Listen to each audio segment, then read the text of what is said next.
Anyway, to actually get the little ball rolling down the hill, welcome back to Corpus Cinema Control,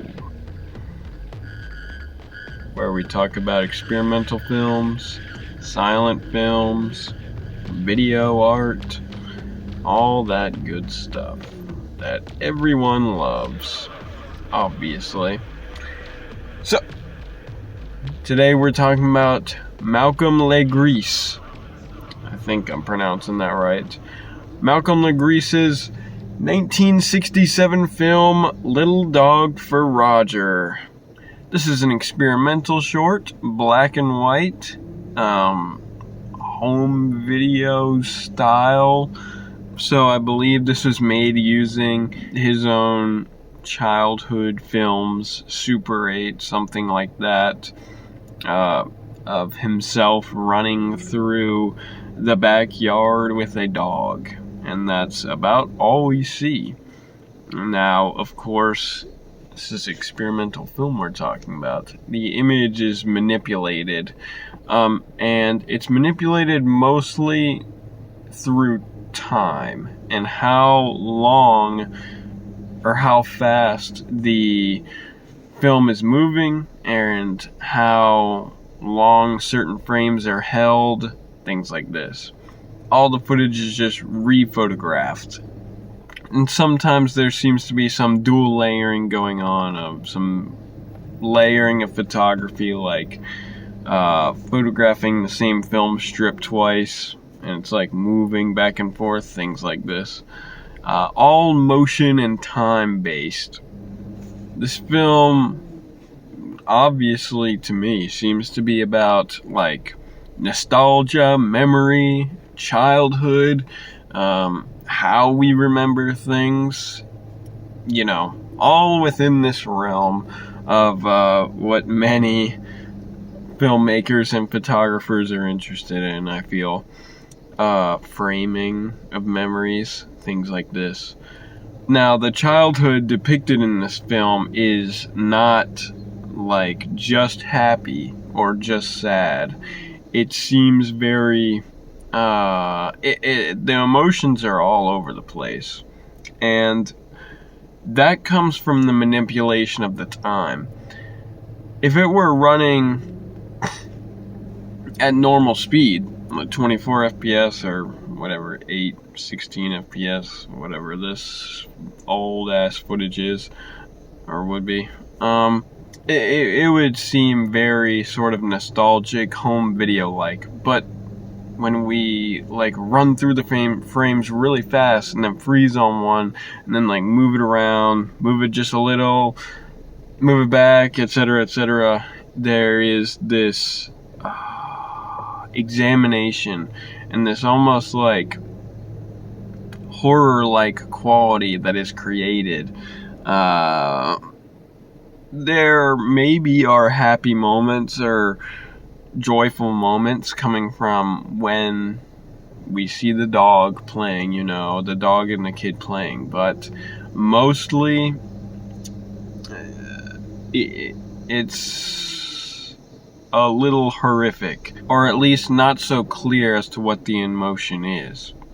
Now, this may be an intentional erasing of emotion and purely an attempt at looking at the past and examining nostalgia and trying to find the reality of the images within, you know, all the subjectivity of the images, the framing, you know, the memories attached to them. Just going over and over, looping them over and over, examining, looking closer, you know, trying to be sort of cold about it. And adding to this, the film really has no rhythm to it. I mean, a rhythm... There are moments where we see the sprocket holes going, which is a sort of rhythm, but for the most, and a pattern, but for the most part, we don't see anything like that. And it's not edited in a way that it gives it rhythm. It feels very arrhythmic and abstract and manic in a way, and uncontrollable. If there were rhythm, it would provide possibly a stronger or a strong sense of emotion. Now, of course, I don't want to guess that, without it being the case. But I'm assuming that that's what would happen. But with this lack of rhythm, this lack of coherent structure that we are used to, the emotion is sort of extracted from it, wiped away. And of course, it being black and white doesn't help that, but, that is also technical limitations.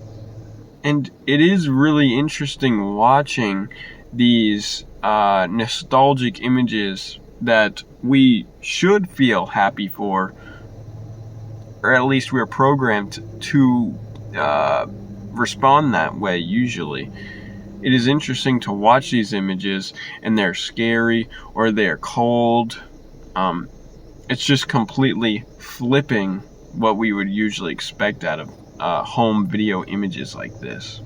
Now, of course, this is a tactic that has sort of been done to death, very distastefully, by in all sorts of movies, Hollywood movies and whatnot. But here, the length that we spend with it and the sorts of emotions that are created by the artist's hands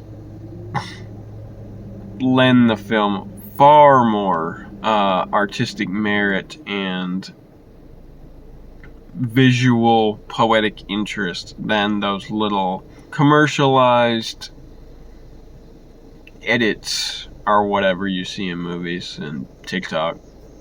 There are much more interesting emotions and ideas at play here, like this, just in the motion again, this neurotic looking over and over and over, examining this childhood, this past, this feeling of nostalgia, examining it or eliminating it, either way, is far more interesting than whatever sick attempts at pulling at the heartstrings many movies try to do with Super 8 and even fake Super 8 footage like this. And of course, the material of the film is on display. We see the sprocket holes, we see the film move from side to side, up and down. There's quite a bit, especially at the beginning, of just stains and scratches and dust on the film itself captured.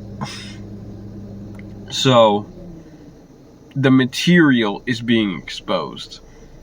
And obviously we're talking about memories here, or childhood memories, I believe.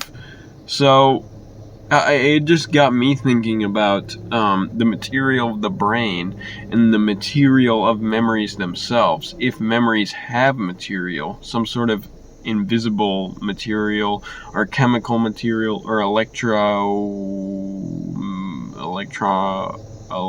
material. Dear Lord. Anyway, electricity in the brain. You get the idea. What sort of material are memories and thoughts made out of, if they are at all, Do memories require material to exist, like external material? Can there be memories formed only internally? I guess the closest thing to this would be a dream, but dreams are informed by external world. So, or maybe some sort of drug trip or something like that. But those are also, don't come from nowhere. Obviously they're coming from the external factor of the drugs, and I'm talking about a sort of trip where if your eyes are closed and you're traveling down tunnels in your head or something like this. I highly doubt that those images and feelings that you have during those moments of trips would be totally internal. Anyway, it's a nice little film. great experimentation in just time and material of the film itself, and some haunting imagery of a dog and a boy running around,